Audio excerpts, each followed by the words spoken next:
for coming here.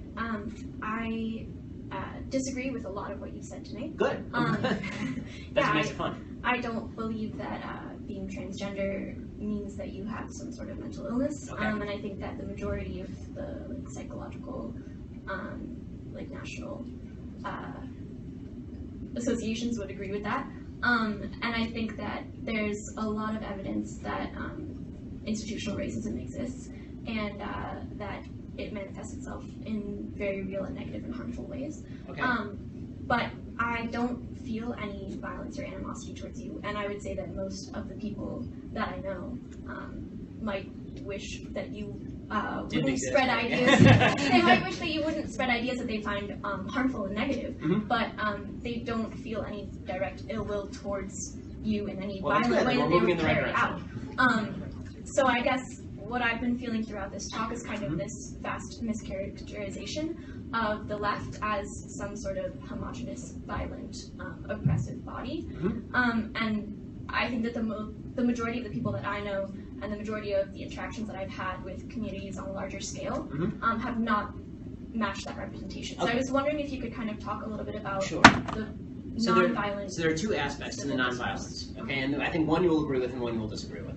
So the one that you will agree with is the one that you've already agreed with, which is that you don't get to hurt people just because of what they're saying, right? This we all agree with. This is also the distinction. There's a reason I use the word leftist and not the word liberal. I think there is a distinction between people who are liberals and people who are leftists.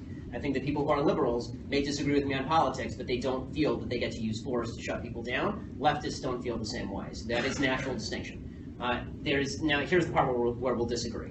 I think that if you are seeking to use the government to cram down your particular vision of society on individuals in violation of their freedom, that this is an aspect of totalitarianism.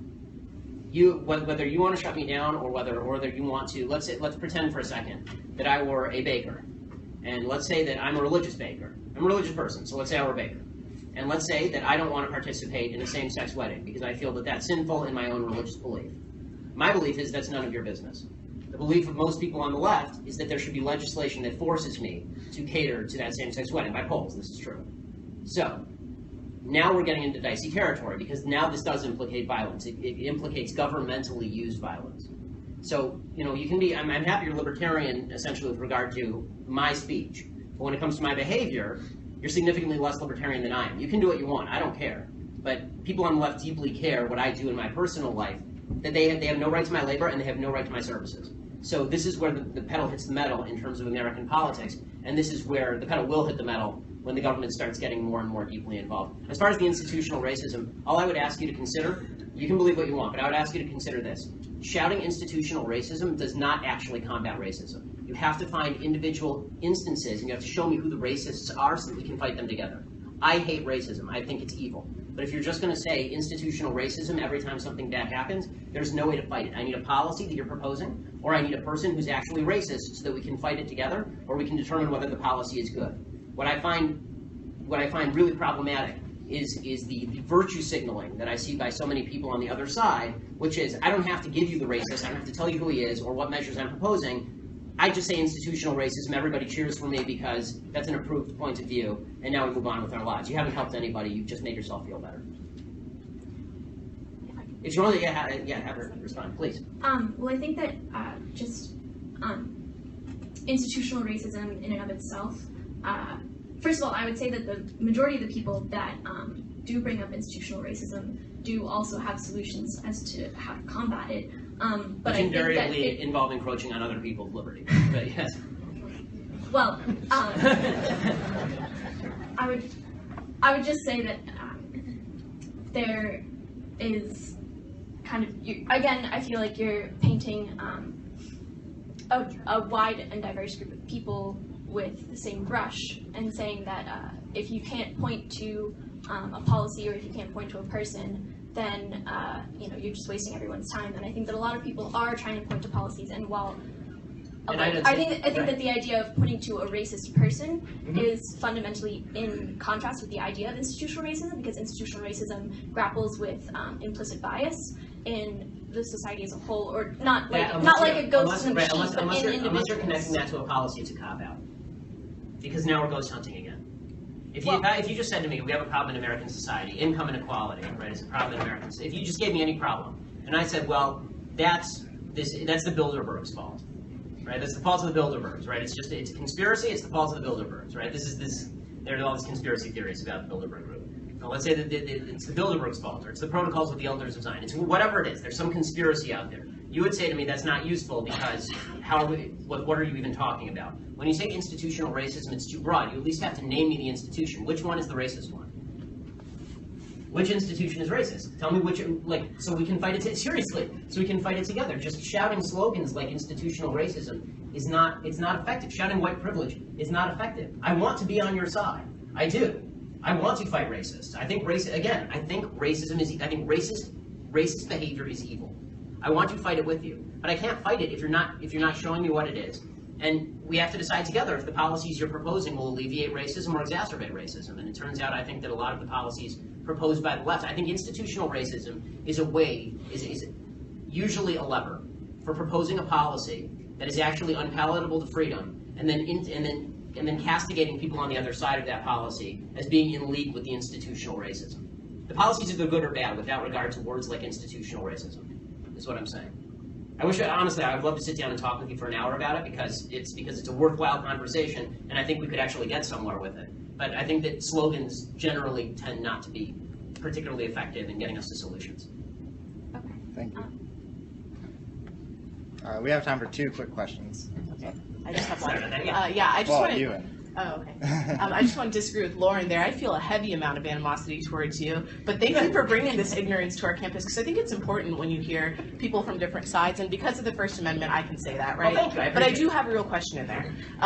Because if there was no question mark at the end, this was going to be a real downer. In your video where you debunk white privilege, you talk about how white privilege is a made-up term by privileged minorities. So I was wondering if you can elaborate on some of the privileges that you think minority groups have. Okay, so in privileges in the law, so when I say privilege, I'm actually going to talk about legal standing. Okay, so affirmative action is a privilege. Affirmative action is a privilege. Subprime mortgages designed to appeal to minority recipients without proper qualifications, that is a privilege. Now, those are a couple examples of privilege. Privilege would also be the police being told that they can't police in communities the same way they would in other communities because they don't understand the problems of minority communities. That's a privilege.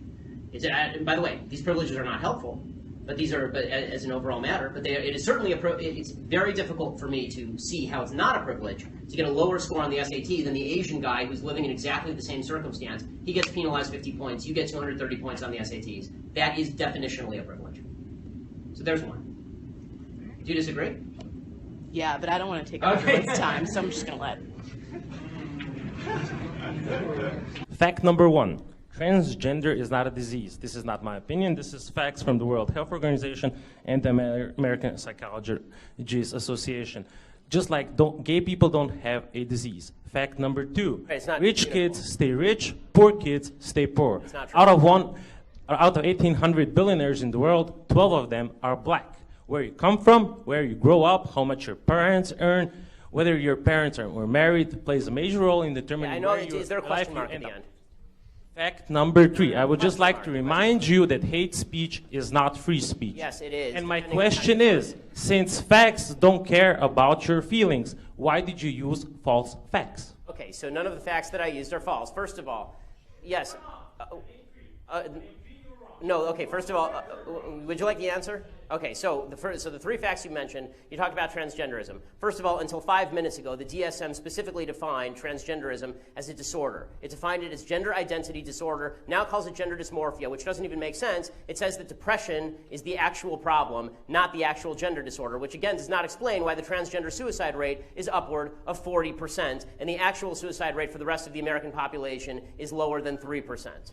Okay, so that's number 1. Number 2, you talked about income inequality, and you suggested that all wealth is inherited. This is nonsense. According to the IRS statistics, if you are born into the bottom 20% of wage earners in the United States, you will not be one of the bottom 20% of wage earners in the United States. 90% of people will not be within 15 years. There's tremendous wage mobility in the United States of America. Plus, there is not a group of people who just sit at the very top and stay there. People move up and down, in and out of the 1%. 1% just defines the line of income income. It doesn't define the people who are in that 1% of income. I've been in the 1%. I've been out of the 1%. It will happen to lots of people. People who are older tend to be more likely to be in the 1%. They weren't once in the 1%. What happened? Okay, so that's number two. Number three, you say hate speech is not free speech. It depends how you define hate speech. The only speech that is not free speech is speech that overtly defends or pushes violence.